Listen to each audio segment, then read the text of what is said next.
Bismillahirrahmanirrahim. Alhamdulillahi rabbil alamin, wassalatu wassalamu ala al-mab'uthi rahmatan lil alamin, nabiyyina wa habibina wa qudwatina Muhammad ibn Abdullah wa ala alihi wa sahbihi wa man sar ala nahjihi wa ihtada bihadihi wa istanna bi sunnati ila yaumiddin. Amma ba'du.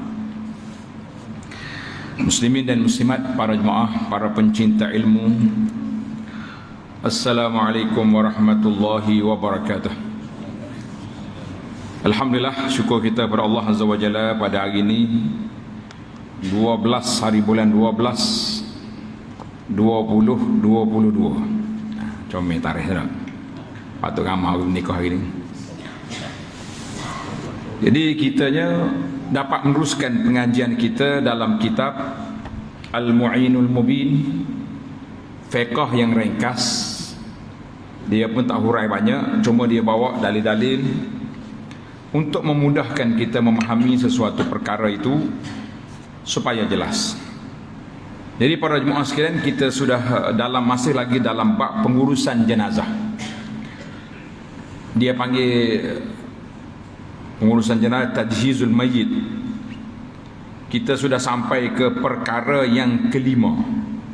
Perkara yang kelima iaitulah menanam jenazah. Yang keempat, memikul jenazah, bawa jenazah ke kubur. Yang ketiga, solat jenazah. Yang kedua, kafan. Yang pertama, mandi.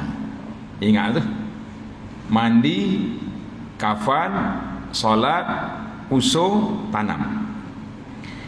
Jadi yang tajuk yang kita nak bincang di sini iaitulah perkara yang kelima, menanam atau mengebumikan jenazah. Jenazah ke mayat? Bila dia jadi mayat, bila jadi jenazah? Nah, payah juga soalan tu. Siapa dia boleh jawab, dia bijak. Apa beza di antara mayat dengan jenazah? Ada beza? Ya? Istilah? Tak ada. As-salatu alal mayyit, sama juga. Dalam kitab itu, satu kitab, Kitabul Janazah. Nah, biasanya jenazah tu maknanya umum lah, jenazah tu. Kalau mayat tu orang tu. Ada juga, boleh tukar juga. Yang pentingnya, kata orang, perkara yang pertama dicabut, diambil daripada seorang tu, nama dia. Bila orang tu mati, orang tak pagi dah. Orang mari nak melawat, dia tanya, jenazah duduk mana? Mayat duduk mana? Dia tak panggil dah nama. Dia tak kata, Pak Mak duduk mana? Nah, tak ada. Dia panggil pakai jenazah lah. Jenazah duduk mana? Allahu Akbar.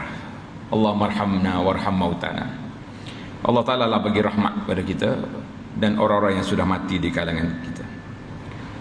Kita ni bila bicara bab mati, memang Nabi suruh bicara banyak pun. Aksiru min zikri hadimil lazat. Banyakkan, sentiasa mengingati kematian.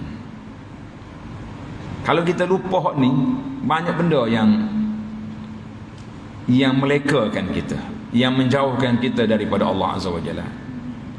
Ingat hak ni macam tarik handbrake.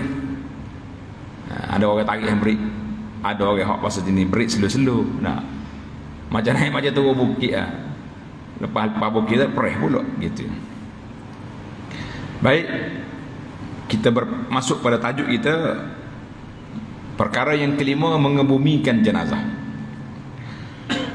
Sekurang-kurang kubur ialah sebuah lubang yang dapat mencegah keluarnya bau. Maknanya kita ke bumi mayat tu tak bau di atas tu. Dan pengorekan binatang buas. Maknanya binatang buah ni berapa kaki, dalam dia tak korek. Jarang tak kubur-kubur kita ni dikorek balik oleh hayawan, binatang-binatang buah babi ke apa, dia tak korek mana, sebab dalam dah kita tanah tu. Dan sunat diperlapang dan didalamkannya. Mana lagi dalam lagi bagus. Kalau boleh lapangkan sikit, elok. Tapi tengoklah, kalau kubur sempit, duk lapang luah-luah, rugi pula ruang kita.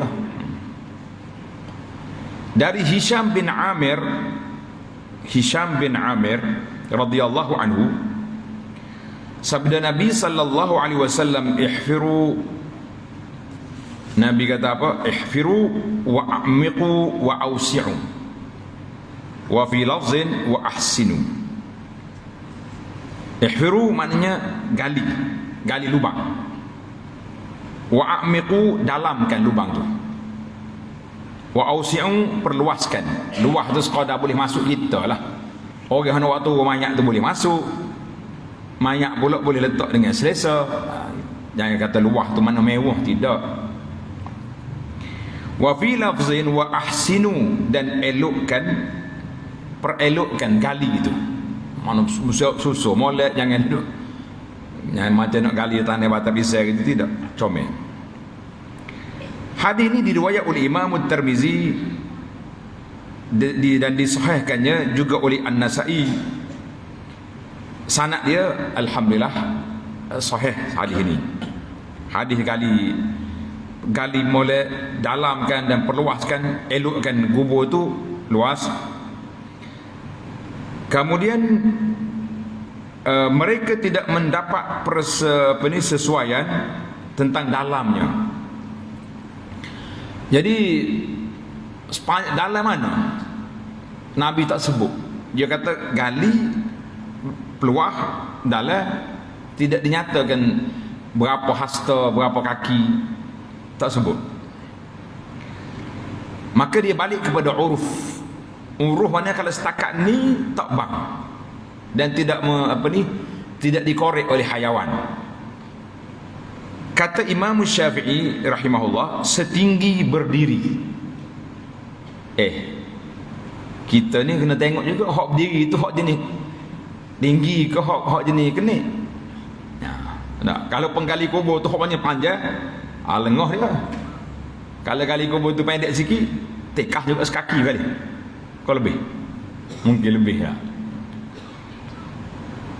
Sedang Sayyidina Umar bin Khattab radhiyallahu anhu mengatakan setinggi berdiri dan luas. Maknanya ada katakan sahabat, sekadar kita berdiri, kita tengok orang pertengahan lah. Hak tinggi sangat punyanya, hak rendah berdoa punyanya, jadi ambil orang tengah-tengah. Sekadar kita boleh tinggi berdiri cukup dah.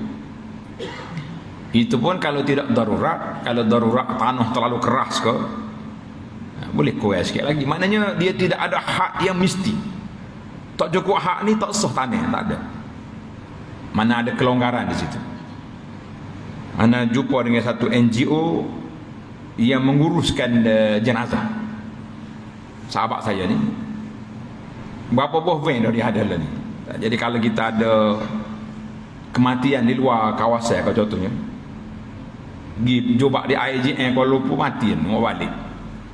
Bila kita hubungi rombongan dia ni, dia pelaga 2 van. Mana hok mari daripada KL akan berhenti di mana? Di tengah-tengah. Mana tengah-tengah? Merapuh kau di, ya betul. Hok ni mari, dia tukar kereta tu balik ni klik. Jadi dia kata lebih cepat dan tidak menyusahkan. Mana kalau kereta mari atas sini nak balik pula jauh. Jadi dia kita ambil tengah. Kata bayar, tak ada bayar. Dia bermula pada masa Covid baru ni. Banyak sangat orang mati. Siapa mereka dia kena gali dengan alat ni. Penggali orang kayak kontraktor duk gali batai paip ke apa dia pergi jalan tu. Kecil, bukan besar. Gali. Jadi alhamdulillah lah, banyak dia punya usaha-usaha yang dibuat oleh sahabat-sahabat kita ni, NGO hak menguruskan mayat tu. Allah Taala lah balas jasa mereka. Jazakumullah khairan. Jadi penat juga dia tak nak gali ni. Ana pengalaman kita menguruskan 16 mayat orang Malaysia hak mati di hak jatuh dalam gaung tengah jalan Madinah dulu. Penggali kubur Madinah kata kena 5 orang sehari. Kita ada 16. 3 hari kena tunggu mayat dalam peti. Sebab Madinah ni dia gali, dia korek, dia lahat. Kalau Mekah dia lubang siap dah. Mau hari sebah boleh masuk. Dia berbeza dia punya. Dia ni korek dia. Dia kata khamsa nafas. Setiap hari mau hari 5 orang mayat. Kata 3 hari dia tunggu dalam peti ni. Atau aku tak boleh Ramadan dia kata. Itu maksud itulah boleh jadi dia belum ada, maknanya belum ada persiapan untuk orang mati beramai-ramai ke macam mana, wallahu alam. Sebab bukan kita saja mati, banyak lain ramai lagi. Baiklah. Mana lebih baik, liang lahat ke tebuk di tengah? Istilah kita orang Melayu, tebuk tengah ni panggil apa? Long. Long. Jawab mana long? Lambuanga, long gitu. Long, long ke lun? Nun ke ngo? Pasal jenis dengan bunyi dia panggil sama'i, long. Yang betulnya lubang tengah tu. Mana yang ini mana lebih afdal? Tengok. Jika tanah keras, maka liang lahat, tambah itu. Liang itu maksudnya lahat. Adalah lebih baik daripada dikorek di tengah-tengah. Dari Ibnu Abbas radhiyallahu anhuma, sabda Nabi sallallahu alaihi wasallam, al-lahdu lana wasyaqu li ghairina. Liang lahat itu untuk kita.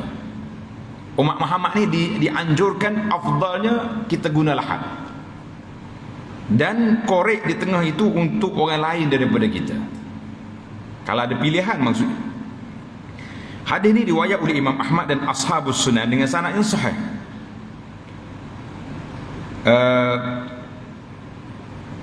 Maka kalau kita tengok ke hadis ni agak berat, sebab dia kata wasyaqu li ghairina. Dalam syarah hadis kata ahli kitab. Puak-puak ahli kitab Yahudi dengan Nasara, dia tak ada lahat, dia pakai lubang. Jadi kita hari ni macam mana?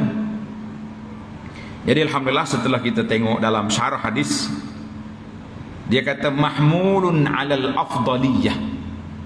Hadis ini ditanggung, diambil di atas dasar lebih afdal. Mana afdal? Kalau kita boleh buat lahat. La an-nahi anid dafni, bukan larangan tak boleh tanam kalau tak ada lahat, tidak.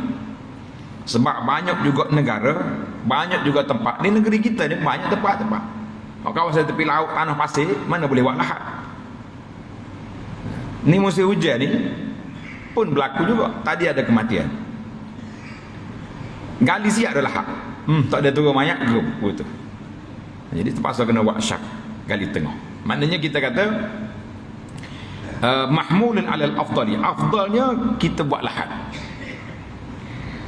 Salah seorang daripada sahabat Nabi, iaitulah Sa'ad bin Abi Waqqas, tulis dari Amir bin Sa'ad.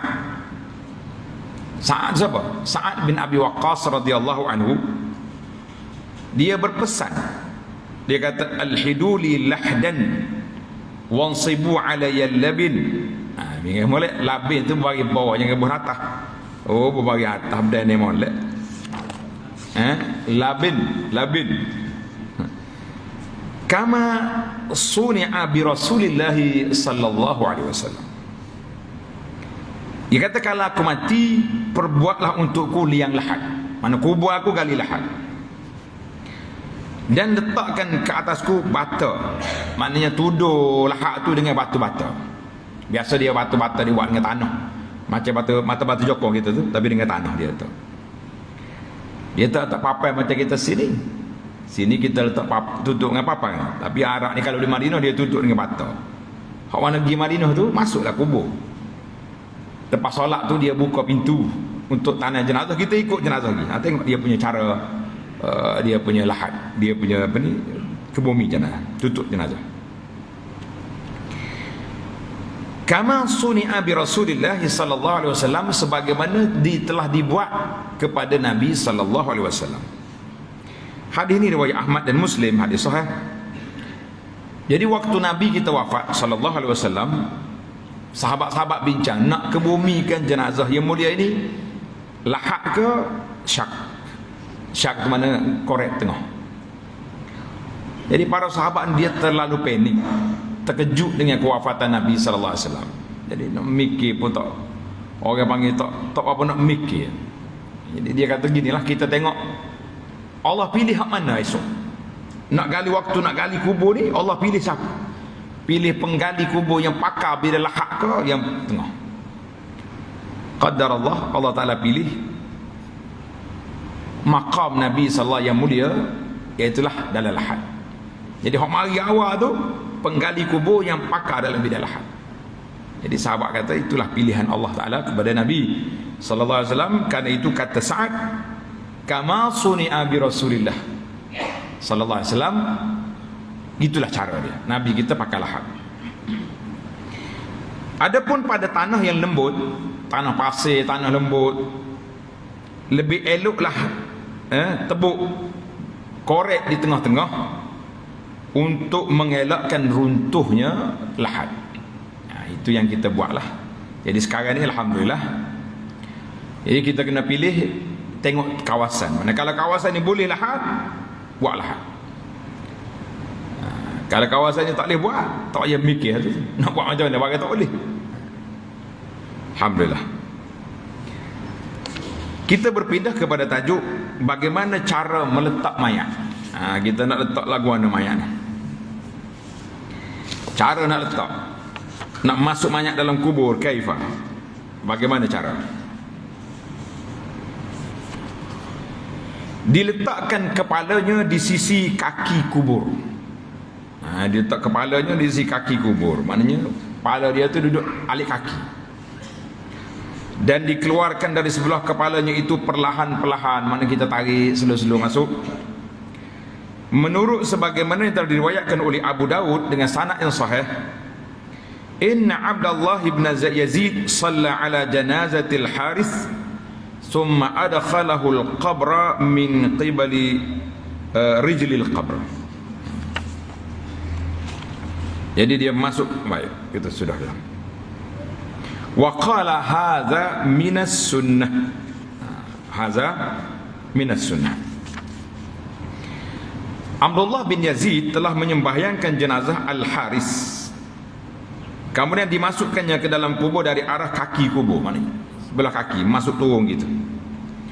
Dan katanya ini adalah sunnah cara Nabi SAW turunkan jenazah. Dan kata-kata sahabat yang menyebutkan sunnah ini, ingat kalau sahabat dia cerita satu cerita, kemudian dia sandarkan, dia kata hazihi sunnatun, ini adalah sunnah. Apa hukum dia? Maka dia jadi hukum marfu'.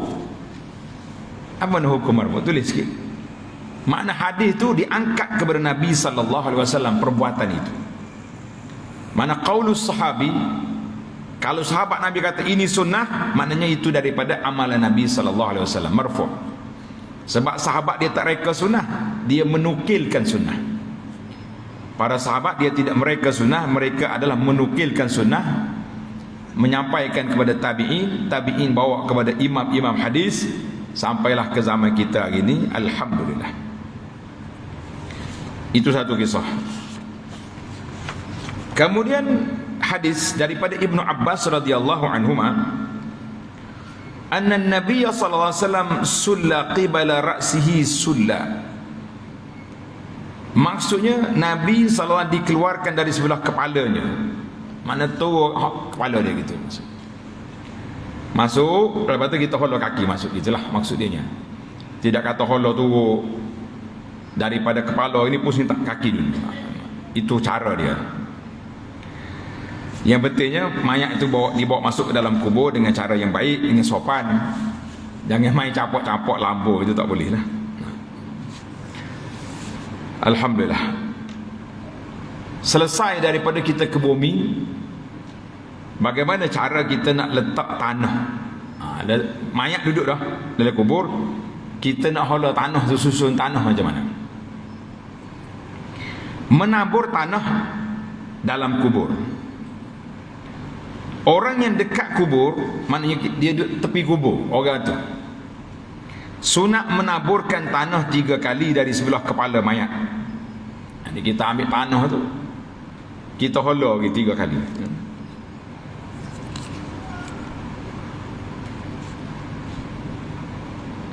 Baik. Sebelum kita timbus, macam mana kita nak letak?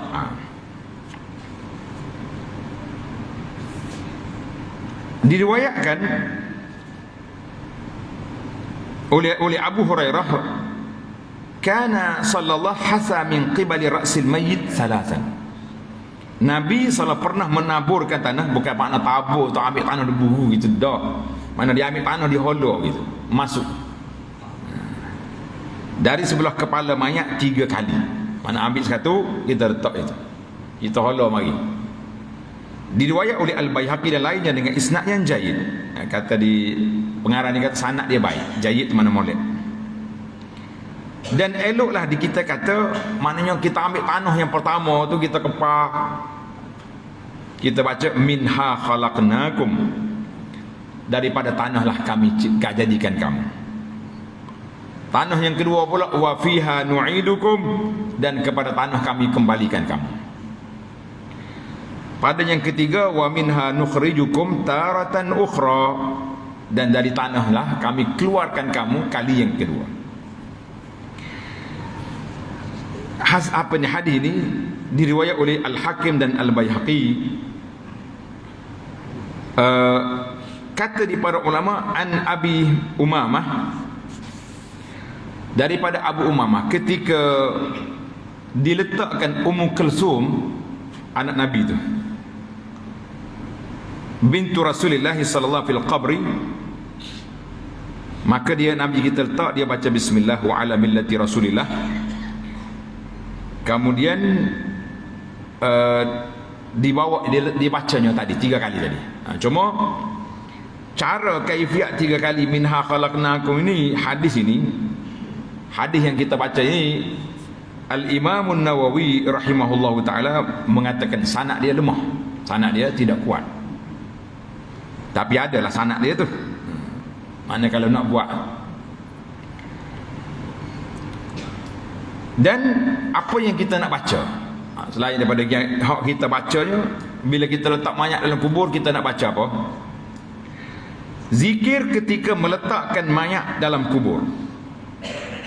Dari Ibnu Umar radhiyallahu anhuma, kana an-nabiy sallallahu alaihi wasallam idza wada'a al-mayyit fil qabri, Nabi bila dia letak mayat dalam kubur, dia baca bismillah wa ala millati Rasulillah. Bismillah wa ala millati Rasulillah. Mana aku letak mayat ni dengan nama Allah dan mengikut cara yang diajar oleh Rasulullah sallallahu alaihi wasallam, mengikut agama yang dibawa oleh Nabi sallallahu alaihi wasallam. Jadi kita bacalah waktu nak turun mayat ni, baca bismillah wa ala millati Rasulillah. Hadis ini rawahu Tirmizi wa Abu Daud, sanad dia sahih, sanad dia sahih. Habis tadi kepala tanah ni ada juga riwayat, tapi walaupun sanad dia lemah, tapi hak bacaan ni elok kita baca bismillah wa ala millati Rasulillah.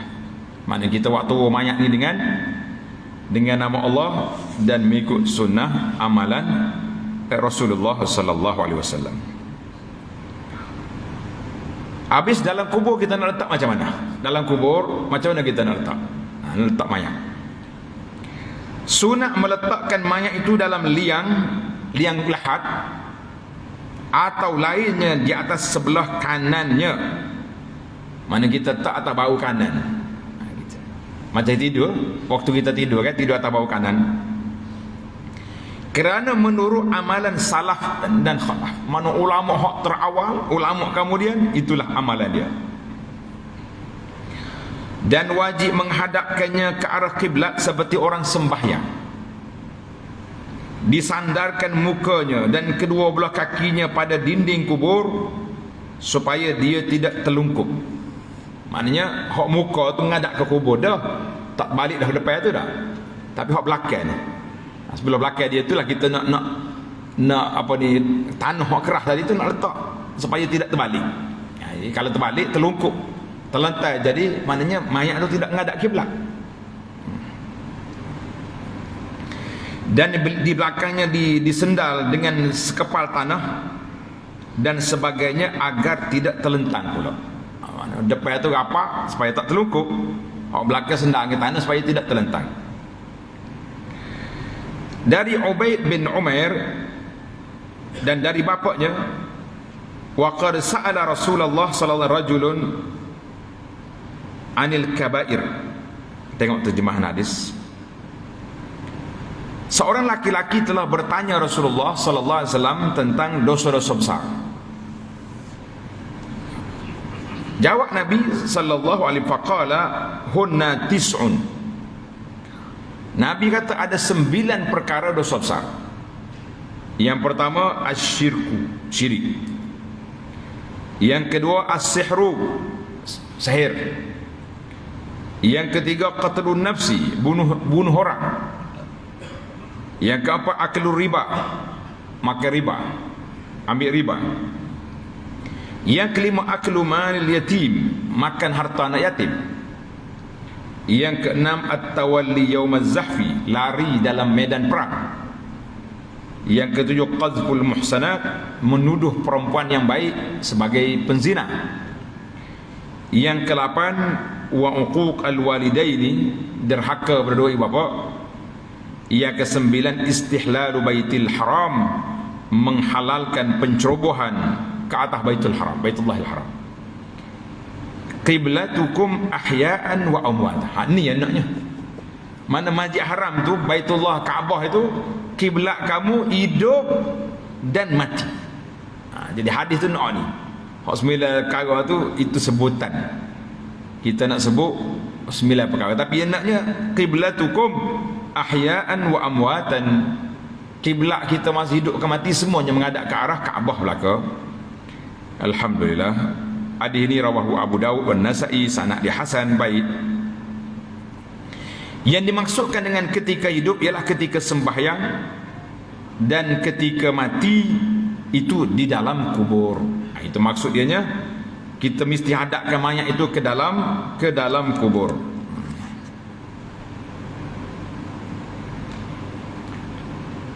Janganlah dia di alas. Jangan dia di alas dengan sebarang tikar bantal. Tak ada alas, tak ada lapik.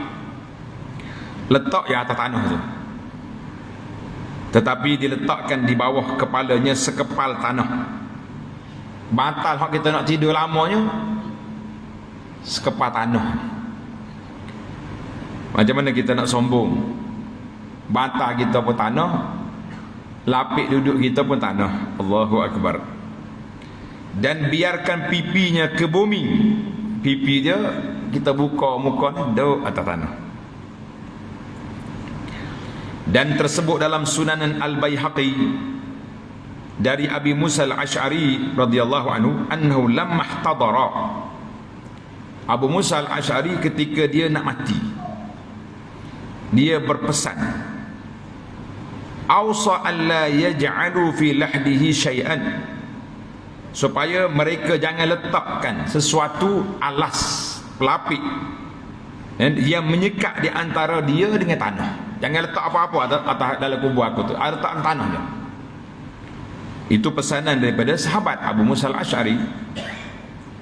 Dan Sayyidina Umar radhiyallahu anhu juga telah berpesan, annahum idza nazaluhu al-qabra, apabila mereka menurunkannya, letaknya dalam kubur, hendaklah mereka biarkan pipinya ke tanah. Maka kata Imam Nawawi rahimahullah, apabila diletakkan mayat dalam kubur, maka ditanggalkan ikatan-ikatan. Mana tali-tali yang kita ikat terbuka belakang. Kerana tidak diingini dalam kubur ada sesuatu yang terikat, sebagaimana yang diterangkan oleh Imam Syafi'i. Jadi tak ada ikat lah. Mana tali-tali yang kita ikat terbuka belakang, biar duduk situ. Tali pun tak payah naik lah. Ni ada setengah orang dia ikat tali buat naik pula. Lepas tu macam-macam benda jadi. Jadi kamak lah, jadi azimak lah. Hei, itu masalah dia tu.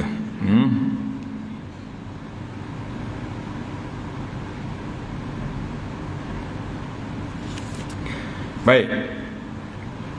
Waktu kita nak turun mayat dalam kubur, elok kita tutup, mana tudung lubang kubur tu supaya orang tak nampak. Tajuk dia menutupi kubur dengan kainnya. Menutupi kubur dengan kain. Disunatkan menutup kubur dengan kain walaupun mayat itu laki-laki. Maknanya lubang kubur gini, kita ambil kain tudung. Itu maksud dia. Kerana Nabi SAW diriwayatkan Nabi kita satara qabra Sa'd bin Mu'az. Nabi kita telah menutup kubur Sa'd bin Mu'az. Diriwayat oleh Al-Bayhaqi dan didhaifkannya. Bayhaqi kata sanad dia lemah, cerita tuduh ni. Dan beliau menutup itu barangkali pada apa yang mungkin terbuka dari yang wajib ditutup. Takut terbuka kain dia tu, nampak aurat. Ada juga ulama mengatakan kalau mayat perempuan elok kita tutup, supaya tak nampak bentuk tubuh dia, orang tak nampak. Menurut sebagaimana yang telah dikeluarkan oleh Al-Bayhaqi dari seorang laki-laki penduduk Kufah. Kufah ni di Iraq. Inna Ali ibn Abi Talib atahum wa hum yadfanuna mayitan. Sayyidina Ali datang ke kubur, dia tengok orang sedang kebumi jenazah, tanda mayat. Dan sungguhnya telah dibentangkan kain atas kuburnya. Jadi orang apa tuduh dengan kubur, tuduh dengan kain. Lalu disentapnya kain itu dari kubur tersebut sambil berkata, Sayyidina Ali tarik kain. Dia kata apa? Innama yusna'u hadza bin nisa. Tuduh-tuduh ni untuk perempuan je. Orang laki-laki tak payah tudung, tak perlu tutup. Nak tutup apa? Benda tak nampak kan? Benda tidak nampak, tidak aurat. Jadi ada khilaf situ. Ada kata kalau wanita elok kita tutup.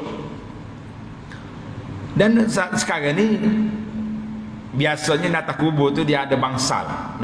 Tempat orang nak gali kubur tak segi panah. Kalau tutup tu jadi ke tak? Tak. Maksudnya dia tak mahu orang tengok mayat tu. Tak mahu tengok jenazah tu waktu kita turun jenazah tu.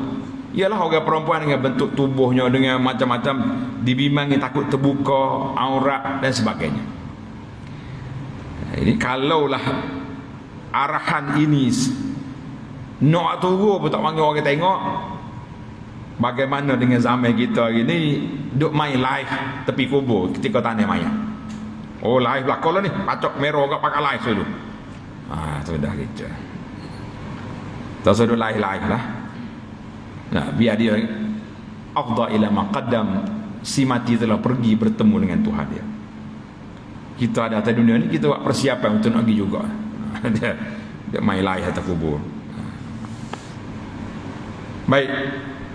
Setelah selesai tanam, had yang kita boleh buat tinggi mana kubur tu. Meninggikan kubur anggaran sejengkal. Jekah. Mana daripada tanah tu kita naik jekah. Dan sunat ditinggikan kubur itu baras sejengkal agar dapat dikenali ketika ziarah. Maknanya orang tahu ni kubur orang ni. Mana kalau sama tak nampak kubur, mungkin orang pijak, orang lalu. Ada riwayat kata anna nabiyya sallallahu alaihi wasallam rafa'a qabra Ibrahim ibnahu qadra shibrin. Nabi sallallahu meninggikan kubur anaknya, iaitulah Sayyidina Ibrahim, sekadar sejengkal. Asar ini, hadis ini riwayat oleh Bayhaqi. Ulama hadis kata mursal hadis ini. Dia ada putus tengah tu, mursal. Baik. Sejengkal untuk apa? Supaya nampak. Tapi bagi kita, tempat kita sekarang, biasanya tanah-tanah ni tempat kita ni dia akan mendak. Dia turun lepas hujan. Kita tahu kubur sini, tapi kalau tanah kubur perkuburan di tempat kita memang turun tanah. Mana eloklah kalau kita mula-mula ke bumi ni tinggi sikit pun tak apa. Sebab bila dia turun kemas esok, jangan lebih pada sejengkal ya, biar nampak begitu ya. Supaya orang tahu ni kubur. Biasa kan kalau kita pergi tengok kubur di Madinah tu, tengok kat internet pun boleh. Kalau tak bawa mana tak pergi, gitu ya kubur dia tanda-tanda. Supaya orang tahu ini kubur. Jangan dipijak, jangan dilalu ke tengah dia tu. Sebenarnya meratakan kubur itu lebih utama dari menambah. Mana kalau rata tu dia tinggi sikit, yang penting ada tanda, ada tanda. Dari Abil Hayyaj, dari Ali radhiyallahu katanya, ab'asuka ala ma ba'athani alaihi nabi sallallahu alaihi wasallam, aku utuskan engkau Sayyidina Ali hantar Abil Hayyaj sebagaimana aku telah dihantar oleh Nabi sallallahu alaihi wasallam untuk melakukannya. Apa dia Nabi pesan? La tada' timsalan illa tamastah. Nabi kata, mu jangan tinggal mana-mana berhala patung-patung yang kamu jumpa, pecah belakang. Kita ini bukan pakai pecah, pakai bawa balik rumah. Penuh dengan patung di rumah dia tu, macam-macam. Patung ikan, patung monyet. Kau anak rasa sedih juganya. Anak ngaji tinggi 4 tahun ngaji universiti. 4 tahun ngaji universiti dah. Oh, siang malam duk baca begitu gini. Hari kombonya pakai beli monyet kan. Kau tak perasan? Habis bahkan kata gapo hijau ibu anak monyet anak ni. Bagi bunga tak apalah. Tak hari kesukaan. Tapi bagi monyet tu lah, orang panggil tidak sesuai sangat dengan suasana dia. Bagi buku ni akademik ni, pencapaian cemerlang, sempena majlis istiadat konvokasi, pakat kalah monyet tiga sekor seorang. Habis kata macam-macam manusia. Cerita monyet. Dia tidak panggil monyet, dia panggil apa ni, teddy bear. Baru bunyi orang putih main monyet lah teddy bear tu. Main orang putih semacam bunyi monyet tak wira pani rasa. Tak wira bunga sudah monyet apa. Boleh katakan kita pergi jugalah tengok kombo anak tu. Pakat tu galah monyet, kata aku biar anak aku lah. Nyanyi kan ngaji tinggi-tinggi, ngaji Quran, ngaji hadis mari-mari boleh monyet. Allah kata tak comel. Jangan duk pergi monyet. Baik, balik-balik cerita ke tajuk kita mula. Nabi kata la tada' timsalan illa tamasta. Tak ada mana-mana patung yang berbentuk hayawan yang hidup ni kecuali mau pecahkan dia. Kita pakat beli balik ke rumah pula. Jangan balik. Ni beli patung tu, berpatung ni letak rumah. Tak payah. Tajuk kita kan, wala qabran musyrifan illa sawaitah. Dan mana-mana kubur yang tinggi-tinggi, samakan dia, ratakan dia. Hadis ini sahih diriwayat oleh Imam Muslim. Maknanya Nabi kita hantar Sayyidina Ali suruh pergi pecah patung, yang kedua suruh ratakan kubur. Tapi tadilah kita boleh had sekadar sejengkal tadi untuk tanda. Kalau rata sama tak sama. Untuk binaan atas kubur, insya-Allah dalam siri akan datang tu ada masalah membina kubur. Tunggu siri yang seterusnya. Jadi kita buat sekadar jengkat, kalau berata perlu rata. Boleh tak kita letak tanda atas kubur supaya kita kenal? Letak tanda. Tengok ni. Dari Al-Muttalib bin Abdullah katanya, lamma mata Utsman ibn Maz'un kharaja bi janazatihi fadufina ila akhir hadis. Hadis ini panjang. Tatkala mati Utsman bin Maz'un radhiyallahu anhu, orang muhajirin yang awal sampai Madinah, dia mati awal. Utsman bin Maz'un radhiyallahu anhu mati. Dia keluar dengan jenazahnya, maknanya Nabi kita ikut jenazah, kemudian dikebumikan. Maka Nabi SAW telah menyuruh seorang laki-laki membawakan sebuah batu. Dia ambil batu, ketul batu untuk nak tanda. Tetapi dia tidak sanggup mengangkatnya. Oh, tak kuat nak angkat. Tak gerak ni, tak larat. Oh, faqama ilaihi Rasulullah. Masya-Allah. Nabi sallallahu alaihi wasallam beri kekuatan kepada dia. Nabi kita bangun, pergi dekat batu tadi, diletakkannya apa ni, mengambil batu itu dari kedua lengannya. Wa hasara an zira'ihi, orang panggil sisi lengan lah, supaya batak tak kotor dia punya kain dia tu.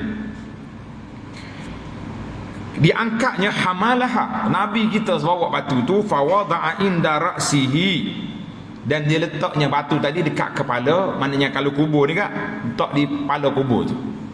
Kubur Uthman bin Maz'un. Wa qala a'lamu biha qabr akhi. Nabi kata, aku tanam di sini dengan aku ketahui kubur Uthman. Mana aku tanda ni untuk aku nak kenal mari pula ni kubur Uthman. Satu. Wa udfinu ilaihi man mata min ahli, dan aku nak kebumikan kalau keluarga orang lain mati, aku nak letak sini belakang. Mana boleh jadi kawasan itu kawasan comel. Uthman bin Maz'un, situ tempat dia. Jadi hadis ini riwayat oleh Imam Abu Daud dan sanadnya hasan. Dalam hadis ini terdapat dalil meletakkan tanda di atas kubur seperti menyacatkan batu atau seumpamanya. Maknanya kita boleh elok kita ambil tanda atas kubur tu supaya kita ingat, ni kubur ayah kita, ni kubur mak kita, boleh tanda. Tapi tak boleh buat binaan. Binaan dilarang. Dalam siri akan datang kita akan sebut tentang binaan. Nabi kita larang buat binaan di atas kubur. Tengok tadi, buat tanah tinggi pun Nabi suruh sekatakan, apalagi kalau buat binaan. Kita hari ni binaan besar-besar, tak cukup dengan batu, buat dengan marmar lagi. Nah, itu termasuk dalam perkara yang dilarang dalam hadis Nabi sallallahu alaihi wasallam, dan juga dalam kitab fiqh kita pun larang.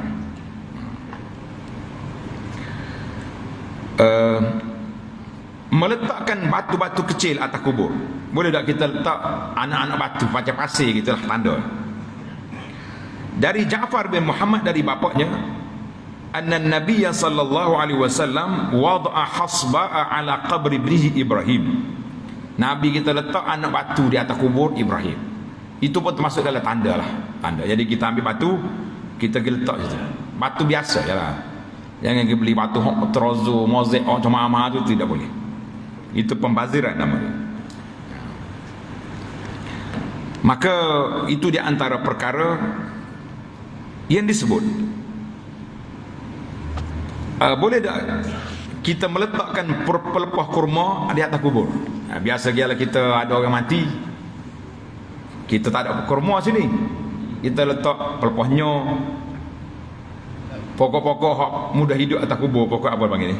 Puding, pacak tu, sebagai tanda boleh.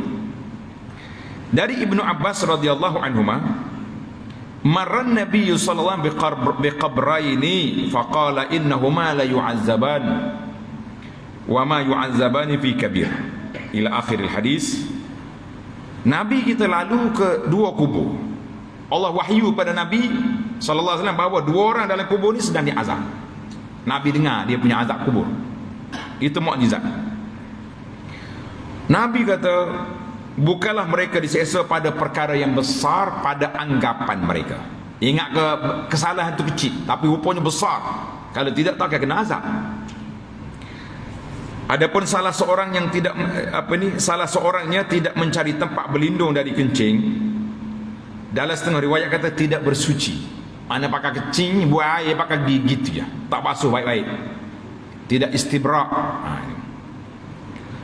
Dan ada yang seorang lagi berjalan menjadi batu api, duk mengumpak sana sini. Nah, ini penyakit mengumpak ni, penyakit melaga-lagakan orang. Ini penyakit mengundang azab kubur, na'udzubillah. Dulu orang berjalan, lalu ni tak berjalan, dia masuk grup.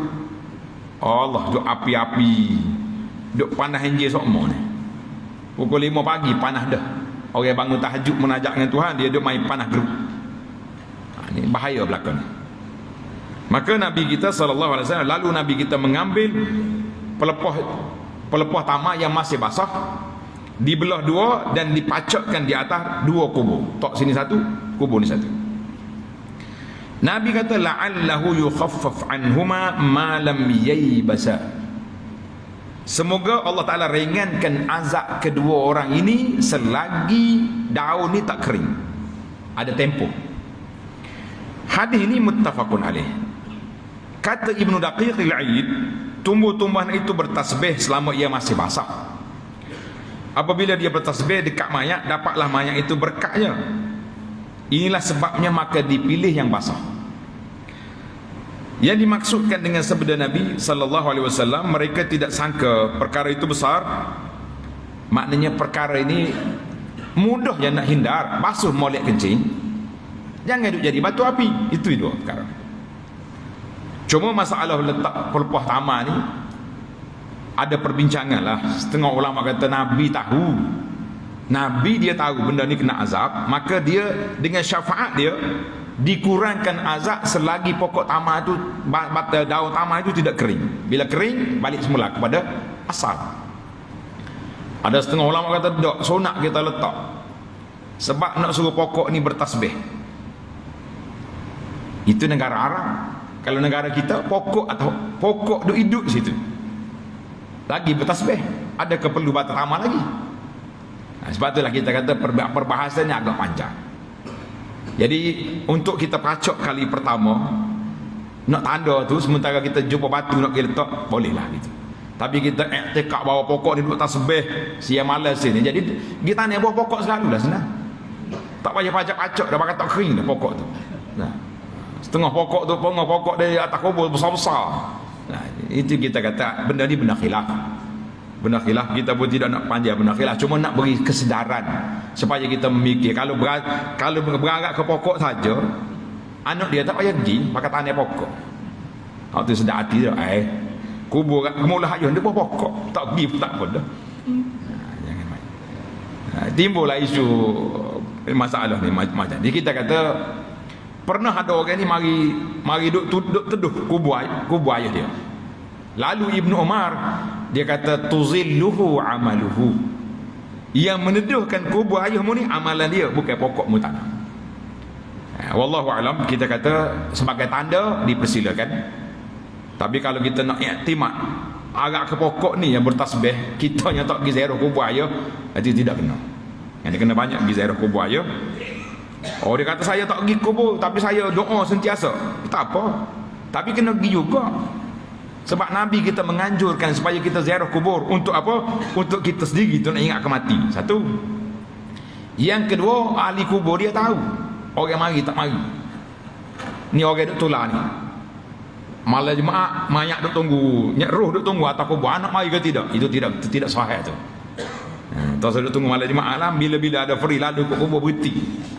Lalu ke kubur ayah tu, kalau betul lah kubur ayah kita tepi, lalu ayah kita berhenti setiap kali lalu. Assalamualaikum warahmatullahi wabarakatuh. Rabbighfirli wa li walidayya. Allahumma ja'al qabrahu raudhatan min riyadil jannah. Cukuplah tu. Baik, kita tutup dengan satu cerita, satu kisah merenjis kubur dengan air. Lepas kita tanam tu boleh dah kita ambil air siram atas kubur. Boleh ke tak boleh? Dan hadis ni anna Nabi sallallahu alaihi wasallam ala qabri ibnihi Ibrahim. Ada riwayat kata Nabi kita merenjis air di atas kubur anaknya Ibrahim. Lepas pada dia ke bumi, dia ambil air, dia siram atas kubur. Asar ini diriwayat oleh, hadis ini diriwayat oleh Imam Syafi'i. Sebagai ada ulama kata, Imam Nawawi kata dalam kitab Majmu' sanad dia dhaif. Tapi perbuatan ini supaya kemah tanah. Maknanya bila kita lepas ke bumi jenazah, kebetulan kita ke bumi musim panas, berdebu kuat, elok kita ambil air siram supaya dia kemah tanah. Bukan satu budaya setiap kali nak ke ziarah kubur bawa air sebotol nak siram atas kubur ayah lah, itu bukan sunnah. Tapi kalau kita khasnya selepas dikebumikan jenazah, siram. Tapi kalau hari hujan je, perlu ke siram lagi? Tidak perlu. Itu tidak jadi satu budaya. Sebab Nabi kita pun bukan sentiasa di kubur bawa air, cuma lepas pada kebumikan anak dia disiram. Jadi ada dalil situ. Tapi macam kita tempat kita ni nampak macam satu budaya ya. Pakak mari duduk jiru air sorang sikit tak jadi juga tu. Air bunga pula tu macam-macam mari tabur. Kita kata tak usahlah buat benda pelik-pelik. Orang mati tu sudah ada perjalanan dia kepada Allah Azza wa Jalla. Tamatlah. InsyaAllah kita sambung dalam siri yang akan datang, membina kubur, mengapuri dan menulis nama di atas kubur. InsyaAllah dalam siri yang akan datang. Subhanakallahumma wa bihamdika Asyhadu an la ilaha illa anta astaghfiruka wa atubu ilaik. Wa sallallahu ala nabiyyina Muhammadin wa ala alihi wa sahbihi ajma'in walhamdulillahi rabbil alamin. Wassalamualaikum warahmatullahi wabarakatuh.